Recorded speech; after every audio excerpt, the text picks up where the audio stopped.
All right. Well, good afternoon, everyone.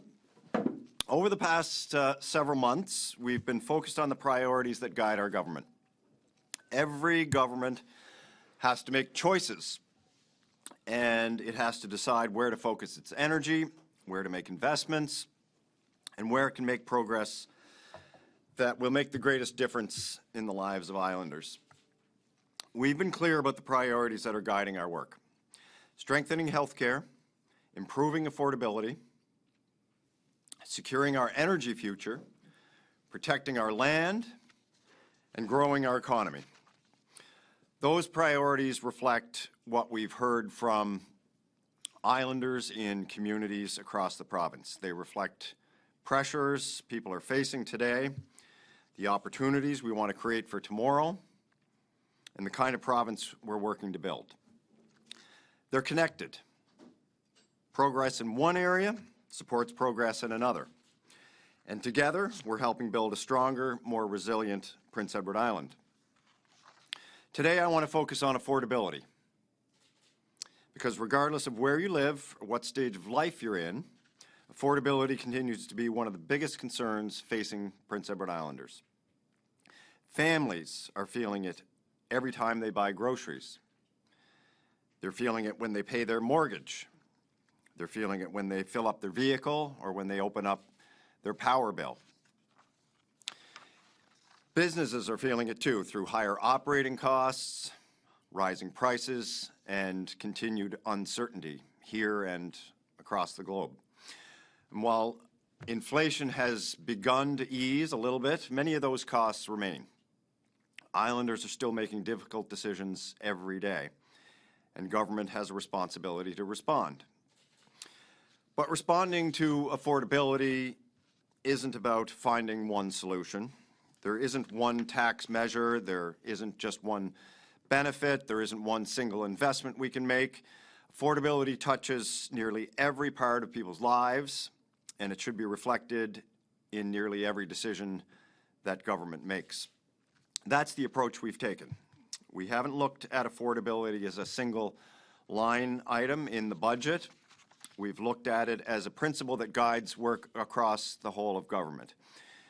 Whether we're making decisions about taxes, housing, healthcare, education, childcare, or economic development, we're asking the same question: how does this make life more affordable for Prince Edward Islanders? Because that's what Islanders expect from their government. Affordability starts with opportunity. The best affordability strategy, obviously, will always include good jobs, growing wages, and a strong economy.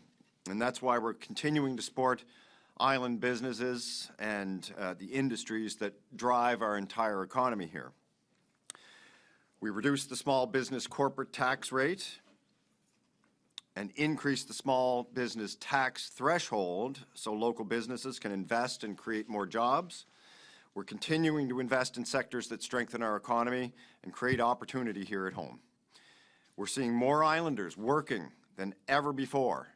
Weekly earnings continue to grow, and our economy remains one of the strongest in the country.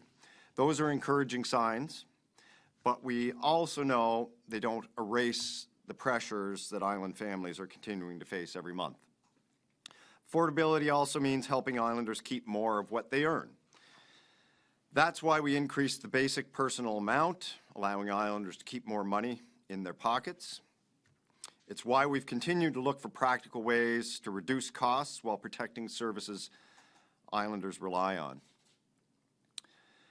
Affordability means making sure people can find a home that they can afford. And we had a wonderful announcement yesterday about new affordable housing that we're adding to our social housing inventory here in Charlottetown. But housing remains one of the top challenges facing our province.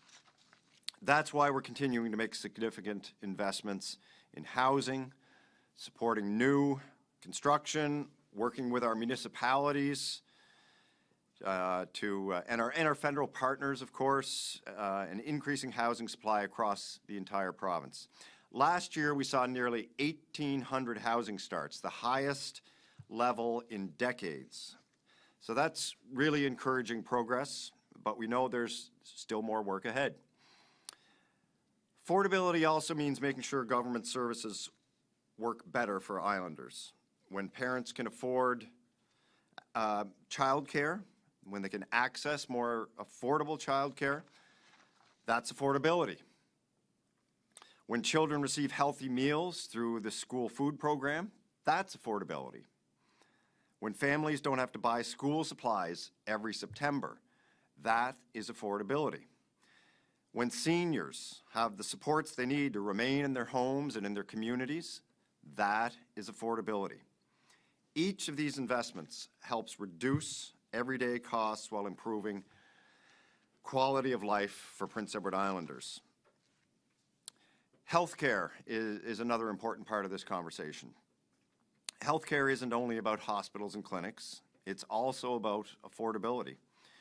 When Islanders can access care sooner, when they can receive treatment closer to home, when they can visit their local pharmacist for common ailments instead of making a trip to the emergency department, when surgeries happen sooner, that saves families time, reduces costs, provides greater peace of mind.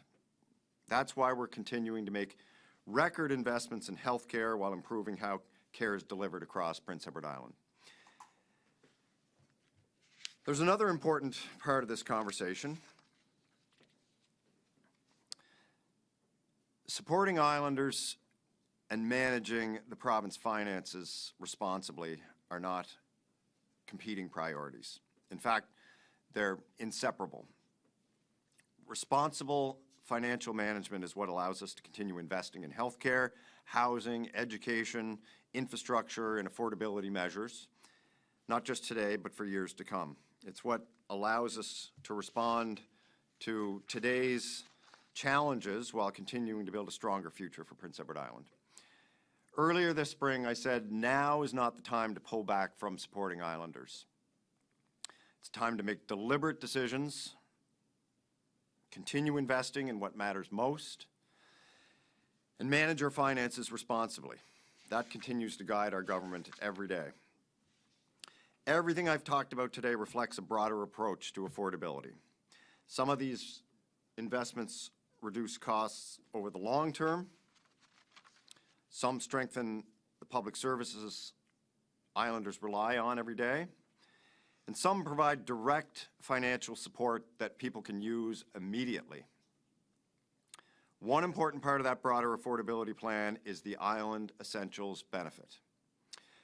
Earlier this year, we introduced the benefit to provide direct, flexible support for the everyday costs Islanders continue to face. This week, that commitment becomes a reality as Islanders begin receiving their first payments. It's another example of our government's commitment to helping Islanders with the costs of living while continuing to build a stronger province for the future. Minister Burridge has led this work from the beginning, and she'll now walk through the details of the program, including who is eligible, how the payments will be delivered, and what Islanders can expect over the coming days. So, take it away, Minister Burridge. Thank you, Premier, and good afternoon. I'm happy to have this opportunity to speak to the Island Essentials benefit, and I see it as a critical piece of the overall affordability strategy we've been implementing to support Islanders with the rising costs of everyday life. I think Premier Lantz captured the why of this benefit, so I'll speak more into the who, the how, and the when. First, let's start with who. This benefit is available to Islanders who are 19 and older, file their income taxes, and are P.E.I. residents. If you are single, you'll receive your benefit. If you're a single parent, you'll receive your benefit. And if you file taxes with your partner, your household will receive your benefit. It's that simple, it's that accessible by design. My second point is also simple for the how. No one needs to apply for this benefit.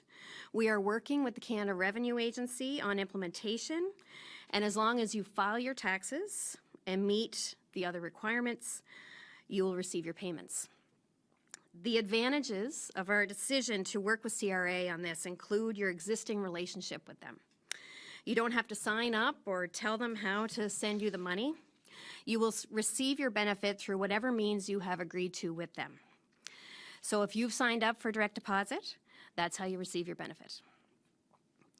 This not only streamlines the process of getting your money to you faster, but it also helps to prevent fraud.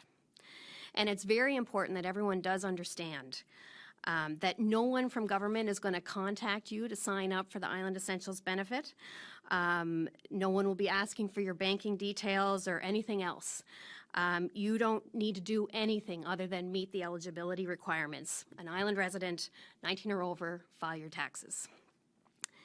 The third piece is the when, and it feels a little more complicated, but I'll just outline the basics. There are 3 different income bands that form how much you receive and when you receive it this year. And I say this year because we're implementing this program in a compressed time frame, which means the payments will be either quarterly, over 3 months, or in a lump sum. This is an enhanced version of the sales tax credit. So those who received this payment in the past will continue to receive their benefit on the same schedule, quarterly, but will notice an increase in the amount that they receive. Those in the mid-income bands will receive their payments in 3 payments, July, October, and November. And the upper income bands will receive 1 lump sum payment in November. Payments will range from $365 for single parents and couples, and $310 for single people in the lowest income bands, to a minimum of $175 for those in the highest income band. Most eligible islanders will receive their first payment July 3rd, this Friday, and you get to choose which of your priorities you want to spend that on. One thing you'll note on the July and October payments is that it'll be called the P.E.I. sales tax credit. So if you see the deposit in your bank account, please know that that is the Island Essentials benefit. The November payment will have the appropriate name, and next year payments will be regularized, I should say. You'll find details moving forward on your next CRA notice of assessment, and you can also find more details on our website, islandessentialsbenefit.ca. It has all the information there. It has frequently asked questions. Pretty much anything you need to know you'll find on that website. It is in English and French, and like I said, it has a page for commonly asked questions. It even has a calculator to give you an estimate of what you'll receive and when. I'd like to wrap up by highlighting what I think are 2 critical points. It's an automatic benefit. No one will contact you to sign up. So, and if they do, please contact your local police and inform them. Excuse me. And I'm very proud of the fairness and flexibility that this program offers Islanders. It's a critical piece of our larger drive to support Islanders and to empower them by putting money back in their pockets to spend on their priorities. So I just want to say a happy early Canada Day to everyone, and thank you.